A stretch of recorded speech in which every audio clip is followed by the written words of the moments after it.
Hello, this is Robert Thomason with the Capital Forum, conducting its interview series with Bilal Sayyed, former director of the FTC's Office of Policy Planning, now with Cadwalader, and the host of a very good podcast, Rethinking Antitrust. Good morning, and thank you for joining us. Thank you. Thank you. I'm happy to be here. Very good. Love to talk.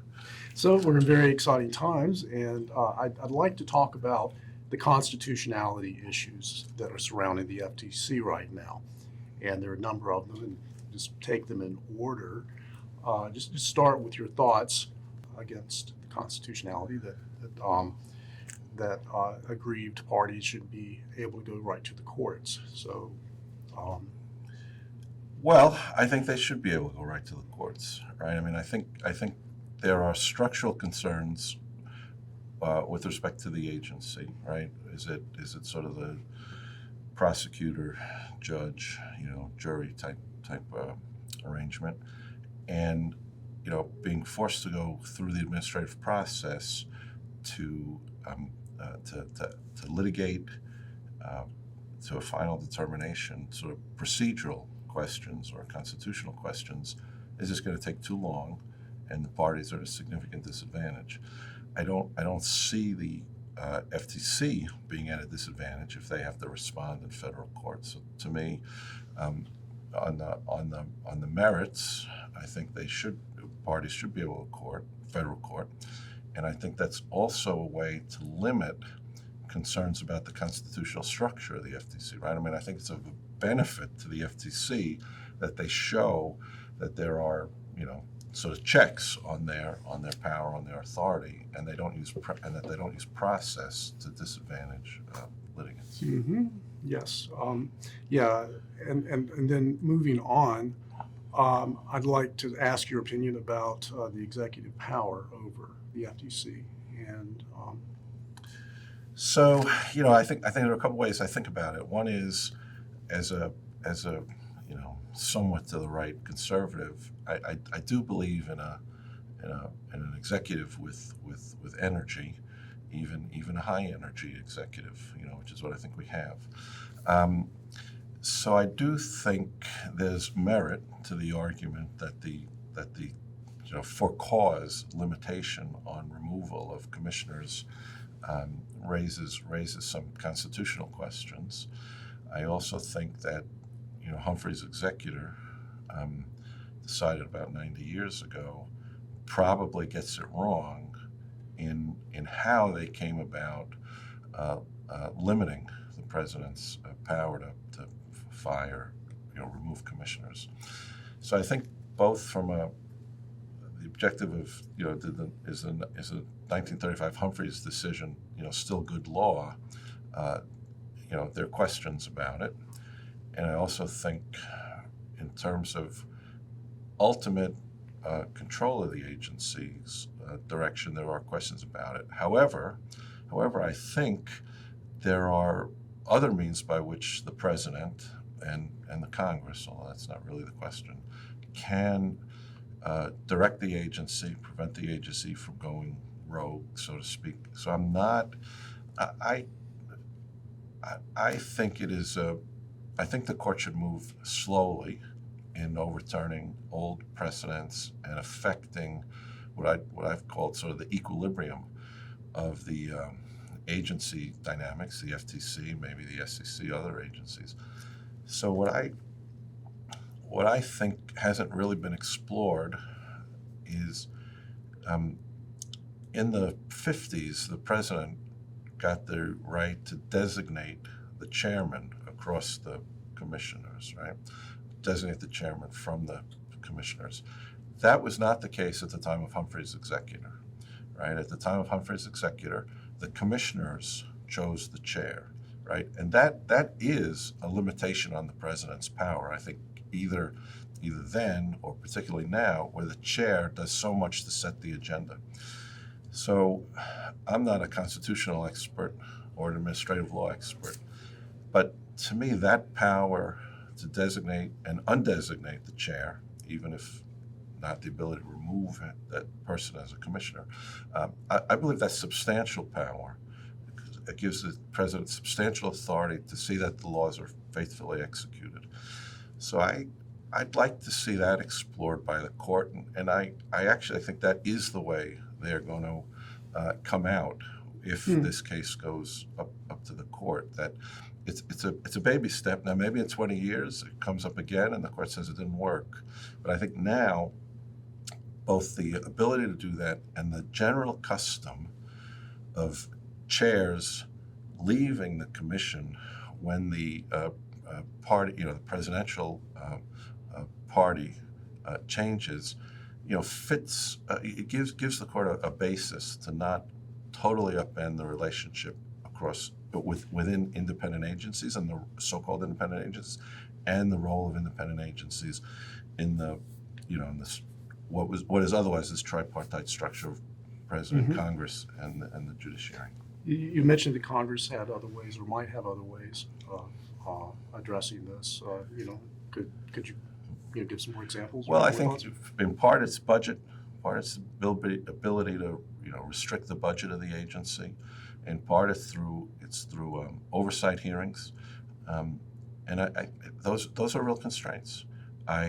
I've been doing antitrust now 25, 30 years, depending on how you count. There is often conflict between some members of the Judiciary or Commerce Committee and the leadership or direction of the FTC, right? But I think that's somewhat isolated. Often it's a party relationship thing. I remember when most of the criticisms that Chairman Muris got or Joe Simons got when they were chairs, usually from senators or House members in the opposite party. Not always the case, but when it builds beyond a small number of senators and within a single party to be across parties, I believe chairs listen. I believe the commissioners listen. I believe they're responsive to concerns of senators, representatives, even if not expressed immediately through budgetary cuts. I mean, you saw it in the House, people and the Senate. I mean, there was some concern with the direction of the FTC and the Biden administration, less so with the antitrust division, and there was movement towards restricting the budget. You saw the criticisms of the agency from both sides of the so-called political aisle with respect to how the agencies treated mergers, how they treated the tech companies, and that there was a reaction to that, right? So I think that's meaningful. It's not the power to fire, and it's not so clearly the ability to force the commission one way or another, but I think it's a meaningful constraint, at least in practice. I mean, I never had I worked for two, maybe three commissioners if we count the small time. I worked for Chairman Majoris. I never saw a chairman, give the middle finger to Congress. So letting the balance of power work the way it should. Well, I think there's tension and things might have been improved. I do think if the president has the power to remove commissioners, it's going to upset the equilibrium, significantly. Right? So that segues into the next question I had. Just wanted to ask you about the firings of commissioners and your thought on that. Yeah. Well, I have a few thoughts on that. One thought is, why fire two? Right? If it's just a Humphreys executor question, did you need to fire two to get this up to the Supreme Court? So I'm curious why two. I think it leads to a period of uncertainty. Right? Maybe the D.C. Circuit will put them back on the commission while this makes its way through, but maybe not. The D.C. Circuit did not put the I guess it's the Merit Systems Board people back on. I think foreshadowing the belief that Humphreys would be overturned, right? But I think it creates an element of unnecessary uncertainty by removing both of them, right? If what you want to do is reverse overturn Humphreys, if he properly if they're put back on the commission, let's say. But then they were properly fired. How did their votes affect the outcome of a matter? Right? Did their lack of participation in deliberation, right? If they're not put back on the commission. Did their lack of participation in deliberations around the transaction or deal, did that prejudice somebody, right? The parties or the complainants, right? So I think it's just unnecessary, a lot of unnecessary uncertainty. I don't know how you could have done it. If you wanted to test Humphreys, you probably had to fire one of them, unless you're going to rely on some other litigation with respect to other agencies to overturn it. But I don't know why you had to do two, because there is a value just with respect. The level of uncertainty is just increased by having none of them there. Very insightful, very insightful. So I'd like to ask you about some of the comments that Mr. Ferguson and Ms. Slater made, that they're more open to remedies and approaching merger reviews, but they are not going to tolerate bad suggestions, bad ideas for remedies. I'm wondering how you think they would draw the line. What you expect from this new philosophy or this philosophy. Well, again, I think there's some uncertainty there. If I were advising a client, thinking about advising a client, I'd say there's sort of two areas where they can be more receptive to the usual or broader array of remedies than you saw in the Biden administration. Right, the Biden administration had a policy which might be good, might be bad, but there's some merits to it of not accepting consents and litigating. Now, maybe they did not actually follow that policy. I'm not sure. I mean, there was not a lot of litigation at the DOJ after the early string of losses, but a lot of deals, sort of got through by what I would call sort of a fix it first, right? Which to me is sort of the worst policy from the government's perspective, right? You don't have oversight in some way. You can't go into court and say, well, they made a promise to me. The promise isn't written down anywhere. Or court didn't enter it. So I'd say first, on process, they can improve the process to getting towards a remedy, right? The way it was in the past. I mean, not so long, not so maybe attenuated from antitrust concerns or competition concerns. They can go back to accepting divestiture as an alternative to litigation. In fact, I think if there's a divestiture that would work or seems like it would work, I think most litigants or most parties would have pursued that in litigation, right? The courts now take account of remedies in the Baker Hughes framework of prima facie case, rebuttal, weighing.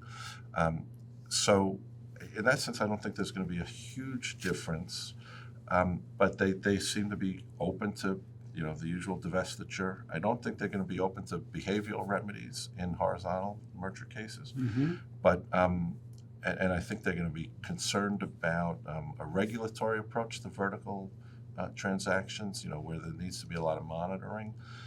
So, I think they're going to be more open than Chair Khan and the Biden administration was at the FTC. I'm not sure what kind of difference this makes at the FTC. I mean, like I said, I believe they're doing a lot of fix-it-firsts when their report says, we impacted or affected, 25 deals, and you see no consents and maybe just a handful of litigations, a handful of abandonments. You think, okay, there's some gap here, and that gap has got to be fix-it-firsts, which is just an earlier iteration and a weaker iteration from the government's perspective of a remedy. So, I think they can move. Look, as someone who often represents merging parties, fix it first was great. It was faster, no process, no oversight.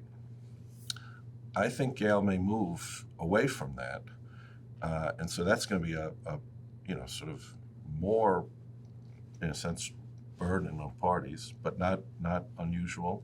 It's what we had for a long time, and the FTC may make it easier to get remedies through by moving away from we're challenging or not. Now, the alternative to that is they can't challenge every deal, and they certainly were letting deals go through that they might have been able to get a remedy, but for the policy position of not taking remedies. So, this is not going to be intuitively better or for merging parties in all times. I think going back to what you saw, Patofsky era, Muris era, Majoris era, Joel Klein,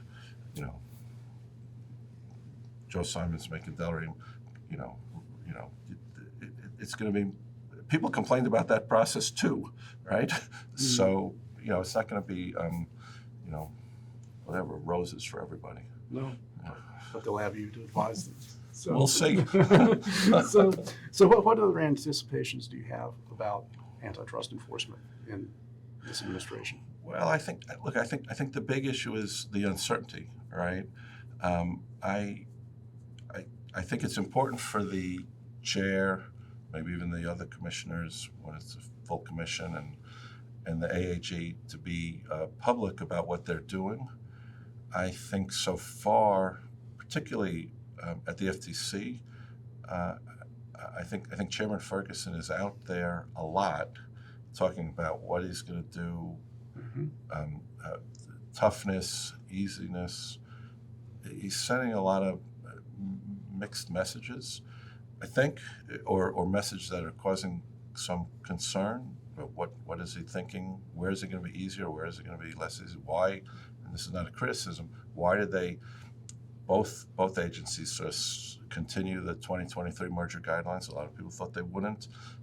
It's unclear what message, particularly I think Ferguson is sending, and it's also unclear to the bar who he's sending this message to. Is it to the bar? Is it to the president? Right? And that it would be better if we saw, in a sense, more cases, more statements from a commission as opposed to a chair. Now we don't have a full commission. That would be more helpful. So I think it's on what they're doing is creating more uncertainty, maybe unnecessary fear. If they really are going to be backing off on some of the regulatory burdens that arguably the Biden administration imposed, they're not conveying that very well. And there remains a concern about presidential involvement. I don't think presidential involvement is bad. I think merger policy and antitrust policy is economic policy as well as law, and the president more or less sets the economic policy for the administration. So I don't think it's bad for the president to have a policy of, we're pro-merger, we're anti-merger, we like this kind, but the concern is that the president will direct the agencies with respect to particular mergers in either direction, and that I think they need to be clear that there is a limit to the role of the White House in setting economic policy around competition. Like I said, you can be pro-merger, anti-merger. That's economic policy. But I think they have to be clear that the president is not going to call them and say, I like this deal, I don't like this deal.